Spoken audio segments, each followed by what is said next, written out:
Alasdair, thank you so much for joining us today. That's my pleasure, Elijah. Now, you've talked about how really right now, it seems like we're seeing price inflation finally hitting in the United States. Even officially, the CPIU unadjusted percentage for inflation for this last year, as of May, was 2.8%. So what does an actual inflation rate of almost 3% mean for the United States?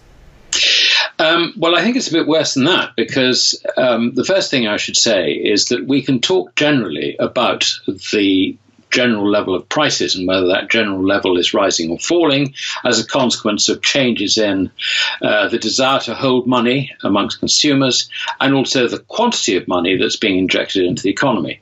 We can talk all about that in general terms, but you cannot measure the general level of prices. With the best will in the world, the things that you buy are different from the things I buy. You have a different level of prices and changes from what I have. If you go out to smart restaurants more than me, you probably find your cost of living is rising faster than mine, and vice versa. So that's the first thing I think we have to say. Now, when you can understand that, you can understand that it is perfectly possible for anyone to come up with almost any level of price inflation by just constructing the index in such a manner as to show what they want.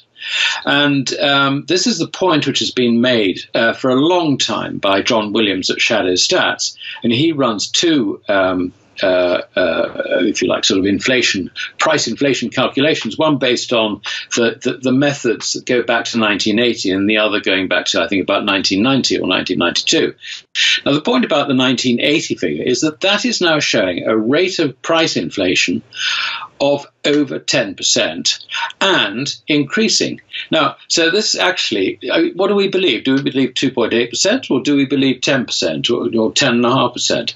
And then you look at the Chapwood index, which is done, I think, half yearly from memory, and that shows, again, it rather confirms John Williams' statistics, because that is done on a number of urban areas, and each one is listed separately. You can go to the website, and you'll find that there again, most of the cities, most of the urban areas in America are reflecting a rate of price inflation for commonly bought goods, and that is the difference between the Chapwood Index and the CPIU.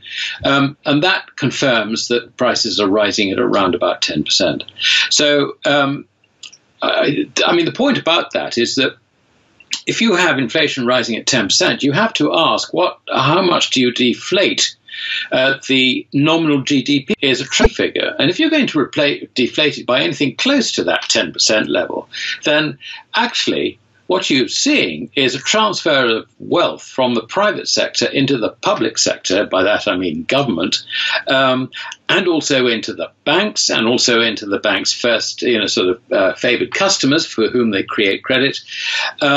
Transfer of wealth from lenders to borrowers, savers to the profligate, if you like.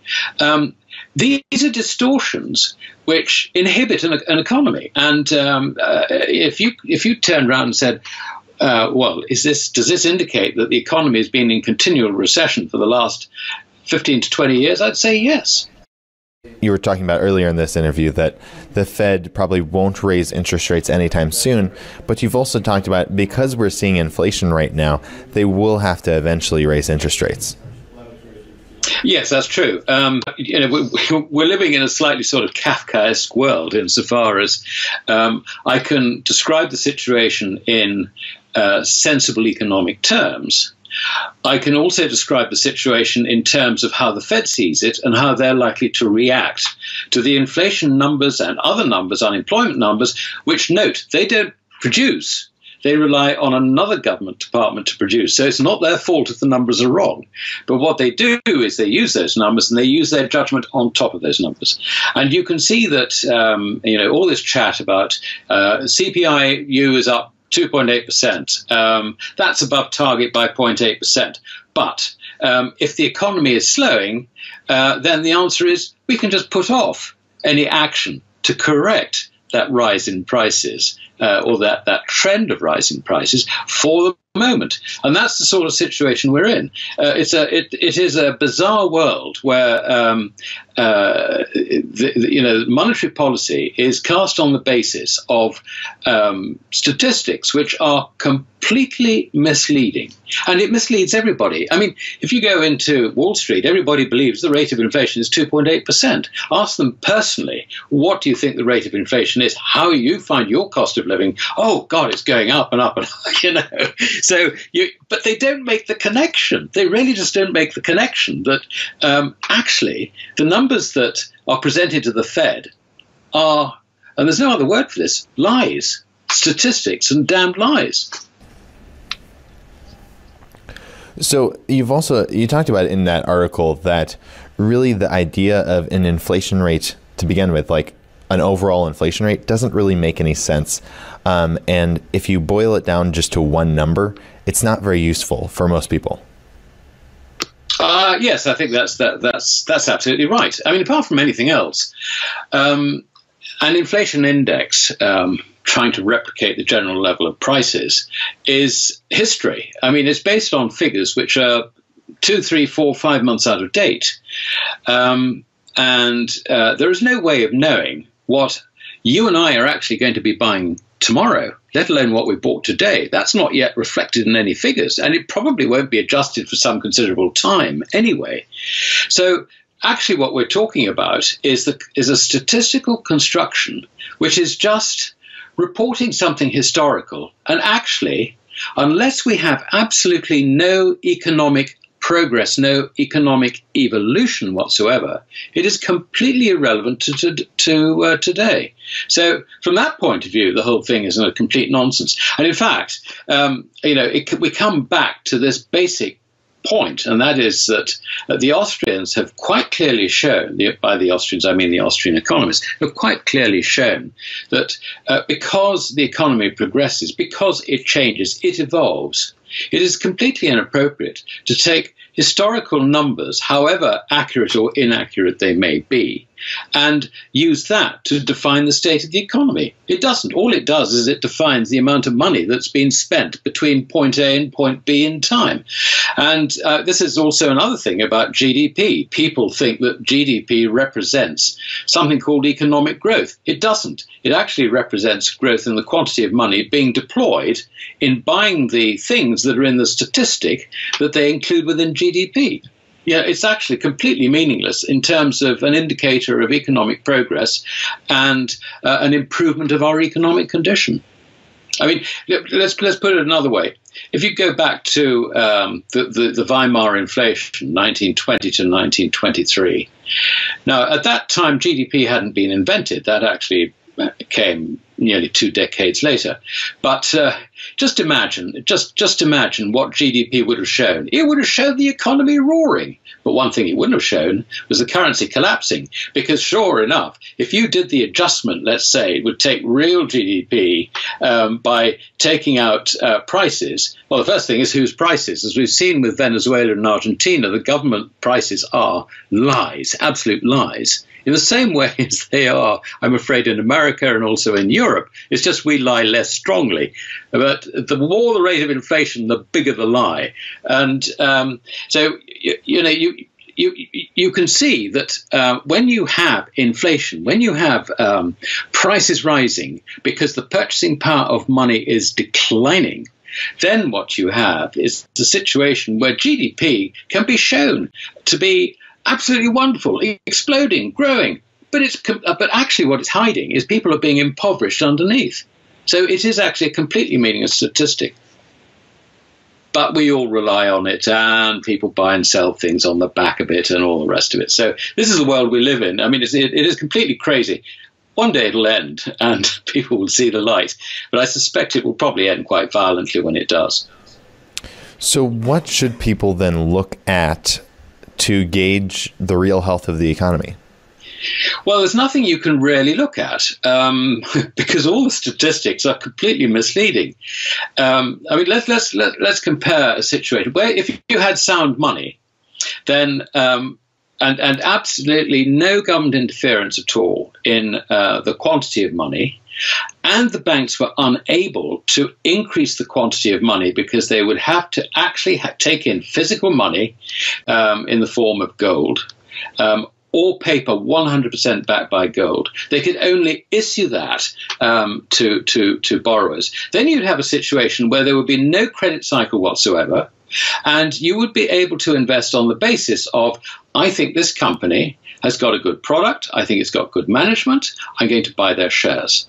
You could invest on the basis that I want to buy bonds in this company because I think that they are secure and they are paying me a rate of 2.5%, 3%, whatever it is, which reflects the natural time preference value of my money being away from me, and also the risk, the marginal risk on top of that of lending to this particular company.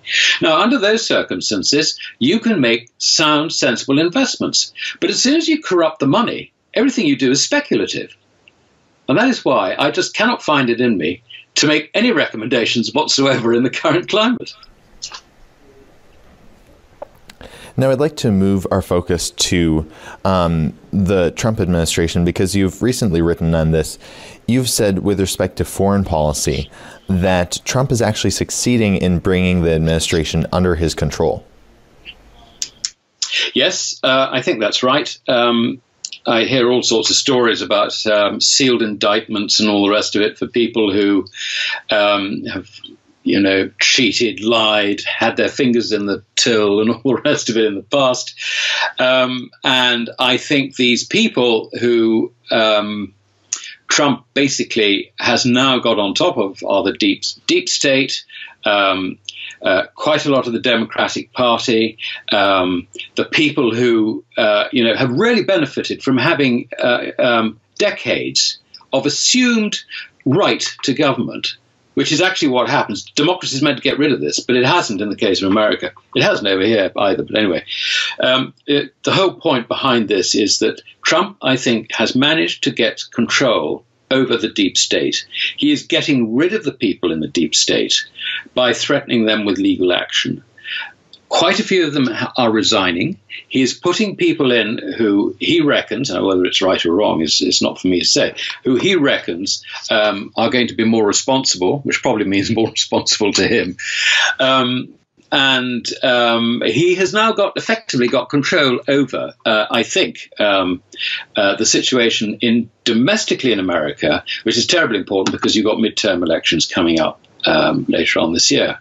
Now, I suspect that he is going to ratchet up the news on the guys who are stupid enough not to back off and are still in office, still there, fiddling the books, doing whatever, taking bribes is too strong a word, but if you like, benefiting from lobbying on behalf of banks or lobbying on behalf of industry or whatever it might be. There are lots of those people who Trump can attack. And guess what? His voter base in middle America, this is what they voted to get rid of. This is what Trump promised to get rid of. And there's a lot of naivety in this, let's face it. But I can see that this is likely to drive his domestic politics. On the international scene, he's now managed to can all this ridiculous stuff about conspiracy with Putin before he got elected, to the point where he's now going over and he's going to do exactly what he promised to do in his election manifesto. He's going to stop all this money being spent abroad. He's going to get Germany and Spain and Italy to up the amount of money they pay on NATO. Otherwise, they can go and take a running jump. And guess what? He's going to go and talk to Vladimir Putin. Now, he needs to do that because I think he's changing the world from this is my enemy to this is someone I've got to work with. And I think that's desperately important, and I think we should all support that. How it'll work out, obviously, we don't know. But he has overturned the whole of the American diplomatic ethos, if you like, the whole of the deep state's approach towards Russia and China, which has been antagonistic. Now, he's antagonistic with China on trade, but really what he's trying to do is he's trying to get the best trade position for America. Now, we can argue whether he's doing it the right way or the wrong way, but that basically is what he's trying to do. And I think that is an honest motive. So, yeah, I mean, this is very, very different. And this is very interesting because here we are in Europe. We're still behaving just like America did under the Democrats, under the You know, the Obamas, the Bushes, the Clintons, and all the rest of it.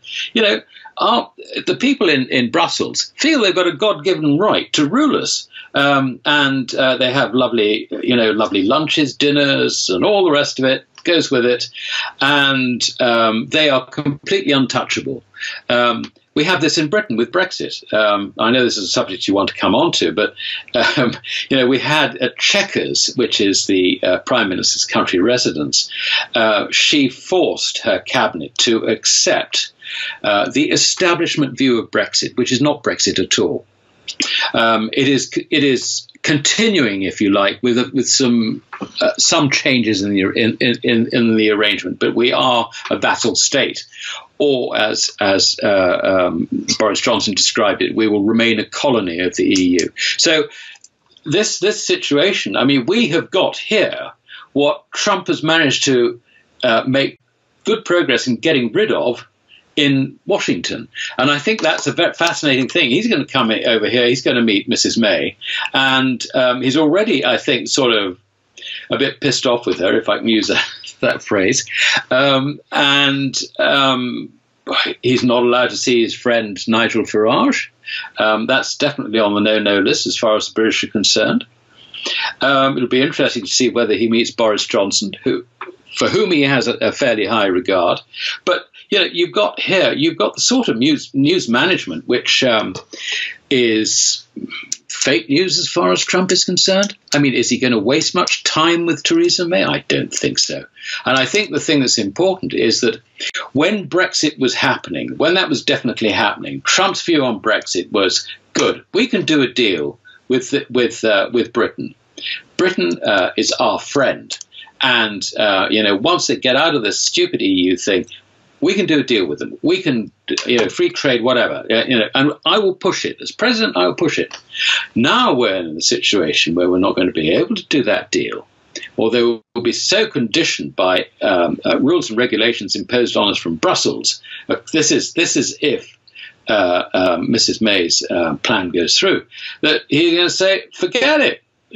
This option is no longer open. And that, I think, is going to come out of his visit to us, which is from Friday. He's flying over to NATO at the moment to tell them there. And, of course, everybody's shaking in their boots because they think, God, America's not going to, they're going to take money out and they're going to make us pay more. I mean, wait, what do we do? And then he's going to go and talk to Putin. And, of course, all the Eastern European countries are sitting there shaking in their boots, thinking, oh, my God, he's going to sell us out. Oh, and NATO's going to go. And this is not why we joined the EU and all the rest of it. Because remember, the EU is originally an American construction.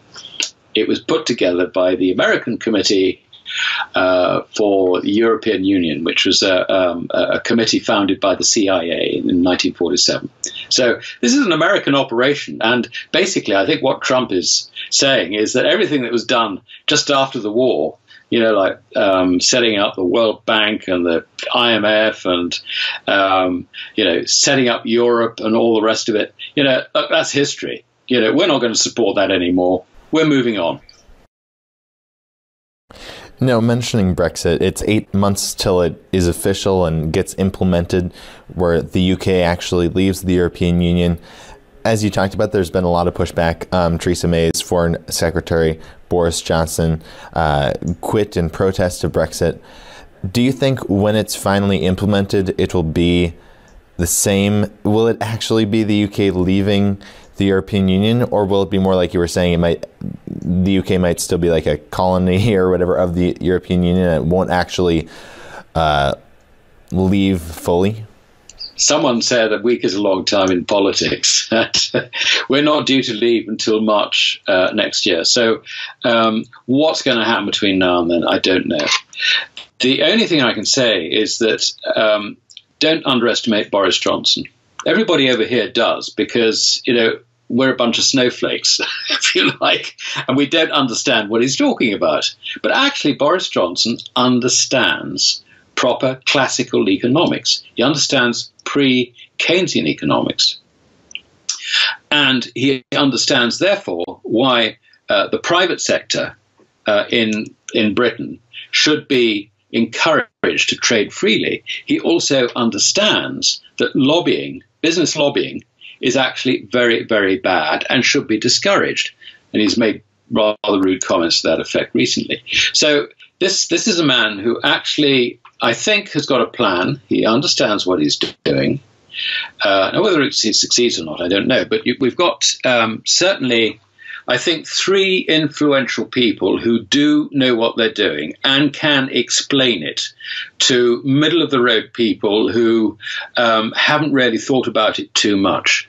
And that is Boris Johnson, Steve Baker, who was in the department for exiting, the Brexit department, and also Jacob Rees-Mogg. Now, those three do actually understand, let's call it Austrian economics, if you like. They understand free markets. They understand why free markets work. And they understand why competition is so important in the private sector. They understand that tariffs actually, the best way forward is to come out of the EU completely, go onto the WTO basis, and hopefully just remove all tariffs, just take them away. Britain, tariff-free. And on that basis, if China or America wants to sell goods to us, as long as they comply with our, sort of reasonable safety and quality standards, whatever, then fine, they're completely free to do so. They understand that, and that is where they're going to try and take it. And I think that they can persuade those middle-of-the-road people who basically only move in the direction which they think is safest, if you like, safest for their own personal situation. I'm talking about members of the parliamentary party, the Conservative Parliamentary Party. Those people, I think, can be won over by a sensible, straightforward argument. And the point is that the Remainers have got no argument at all, other than this is the status quo, it must not change. That is not an argument. And I think that when the debate is properly held, you will find that MPs start moving towards, if you like, a more effective Brexit than the one that's been proposed by Theresa May. Now, the problem we have is that Theresa May can, come up with these wonderful ideas as much as she likes, but it's got to be accepted by the EU, and the EU is not about to accept even her ideas. So we're nowhere near getting anything worth talking about. Now, last thing before we let you go, you recently also wrote an article about the EU in general, and you say it's in a state of decay, and that the whole system itself is really built on a faulty premise. Yes, it is. I mean, it's in a state of decay basically because it cannot evolve. It's undemocratic for a start. There's a parliament which sits part of the year in Brussels and part of the year in Strasbourg, but the parliament has only 50% of the votes. It cannot propose any legislation. That is the duty of the commissioners. The commissioners will propose something and then they get it cleared by Parliament. Now, given that they've only got, the Parliament has 50% of the votes, all you need is one supporter in Parliament and the commissioner's got his majority. So this is not democracy at all. And this is why their attitude is that when you have a referendum, if the referendum produces the wrong result, have another referendum until you get it right. That's their approach. Now, if you have a proper democracy, then at least the situation evolves. Your institutions evolve. They have to evolve because it has to keep up with what the public want. If you don't have democracy, it doesn't evolve. And so we have this situation now, really, where the ECB in particular has allowed huge great imbalances to build up between the various national central banks. So in very round terms, the Bundesbank is owed roughly 1 trillion euros by all the other national central banks, and also, incidentally, by the ECB itself. Now, that's fine so long as you believe that this static organization can never change. Well, one day it will change, but when it does, it'll change with a bang. I mean, Greece they sat on very effectively, but that was a very small country. Italy is not so small. Italy is bust, the government is bust, it needs money, the banks are basically insolvent. can you sweep that under the carpet? Yeah, probably. You can continue to do that. But and this is the point. When a crisis hits, and I mean a proper crisis, a credit crisis, which is beyond the control of the central banks because it is created by the central banks by their earlier actions, then the whole system is likely to fall apart. And it's going to be very interesting watching what happens to the euro after the next credit crisis, because it has effectively been fatally undermined by the creation of its own institutions. And the other thing about money is that the longer money has been around, the more credibility it has. The euro has only been around really since the turn of the century. It didn't even have the backing of any gold or anything like that. The backing were the earlier currencies, some of which were highly inflationary. So it's going to be interesting to see what happens to that. And I really just don't see this Eurozone structure and therefore the Europe structure surviving very far into the future. I mean, I think the next big shock it's going to face is the next credit crunch, which in my view is probably at the end of this year or at the latest by the middle of next year. Really, because there isn't much room to raise interest rates before, that huge, great mountain of debt, whether it's in America or in Britain or Japan or the Eurozone, before that collapses. So, we've got very, very little headroom, and I really do think it's not going to take an awful lot to collapse that. So, yeah, it's an area of big danger, and I just do not see a long-term future for the EU. All right. Well, Alasdair MacLeod, thank you so much for joining us today.